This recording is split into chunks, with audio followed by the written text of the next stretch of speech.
And I have this paper because I'm on my perimenopause. And I forget everything all the time. My story begins when I was 8 years old.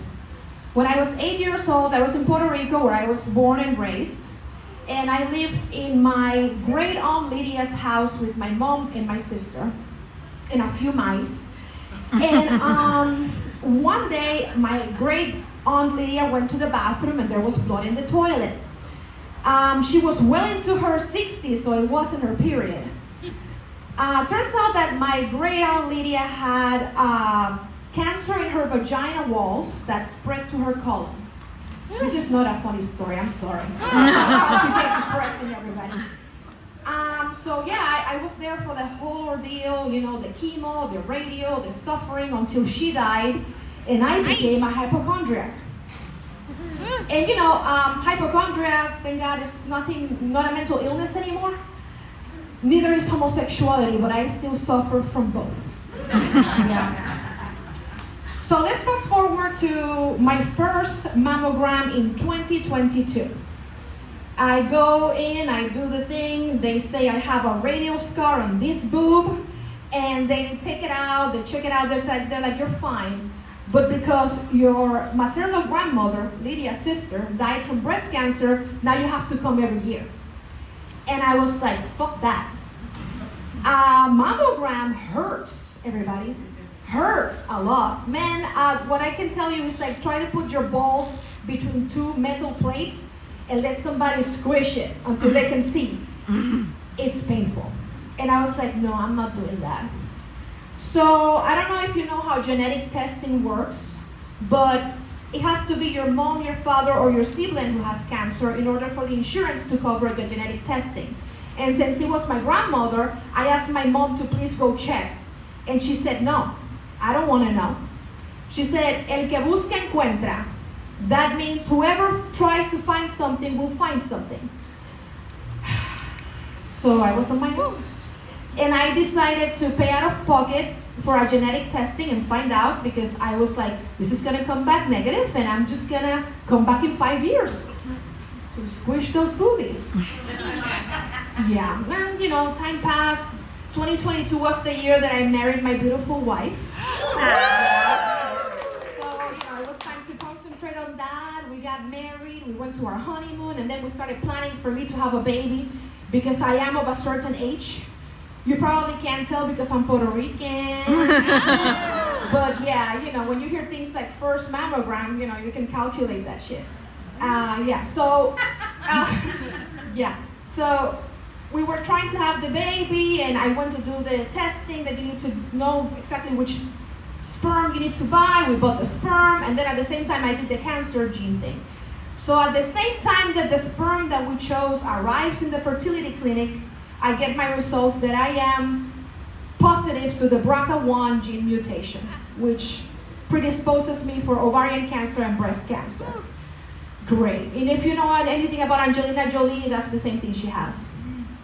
And, you know, I was like, damn, this is so depressing. Now, you know, my fertility doctor doesn't want to do it.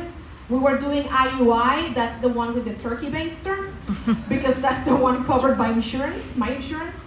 And she was like, now we need to do the $20,000 one, IVF, that is not covered by insurance, so I can grab an egg without the mutation and spare the baby. So she let me do the sperm that I had, but that didn't work out, obviously, even though you would think it did. And, you know, I started thinking about the other problem, because it was the professional opinion of the fertility doctor, the geneticist, my OBGYN, my PCP, everybody was saying, like, you should go have a preventative double mastectomy to stop your cancer risk, which was 80% because of my whole family history. I was so depressed, and I was like, shit, there goes my breastfeeding dreams. I had always dreamed of having a child. I wanted to have the whole experience. I wanted to break the fountain, push the baby, breastfeed it. I wanted the whole thing. And you know, all this is entangled also in the way I look, and all these microaggressions from all these doctors. that are like, why do you want to have a baby? Don't you have another woman right there? Why can't she have it? Because she looks more feminine than me, they assume that she wants to have that experience and I don't. Same thing with the boob thing. They were like, oh, you want a reconstruction? Why don't you just go flat? It goes with your look. They didn't say it like that, but that's exactly how it felt. And I was like, what the yeah, so on top of it, let me tell you, I had very, very beautiful boobs. Like Maxine magazine type of shit. And I said had because in April 10th of this year, less than 2 months ago, I had a preventative double mastectomy and started reconstruction. That's why they look a little wonky. Yeah, so I guess now I can say I have something in common with Angelina Jolie. Yeah. I would have liked it to be something like, oh, we both have sex with Jenny Shimizu. Or like, oh, look at my babies, they came from Brad Pitt's jizz. But no, it's the cancer risk that I get. It's okay. It's been a very weird, harsh experience. I didn't think that I was gonna have so much trouble with it. And then on top of it, I had complications on this breast, and I had to have a surgery last Tuesday, believe it or not. And you know, it's been a lot, but I always thought of myself as a brave person, and this really shook me to my bone. And the worst thing was to have to choose between the expert's opinion, which was so many opinions, right? How you find all these people, it's like 6 people, and my mother's opinion, who I value so much, right? And I think most people do. And my mom said, why don't you wait to see if you get it? Wait to see if I get the disease that ravished my whole family.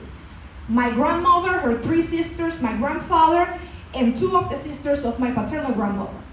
And you know, I just couldn't do it. I was like, what if it's true what everybody says, that your ancestors can see you? All these women in my family that had mastectomies and died, and they're like, bitch, do it. Just do it, bitch. And you know, my mother having to suffer with another family member, my wife having to take care of me, my best friend who just lost her mother from lung cancer. So I was like, I can't do it. It turned out that it was harder to live with that idea than to live without the beautiful boobies that I thought I couldn't live without. So here I am, halfway there. Thank you, everybody.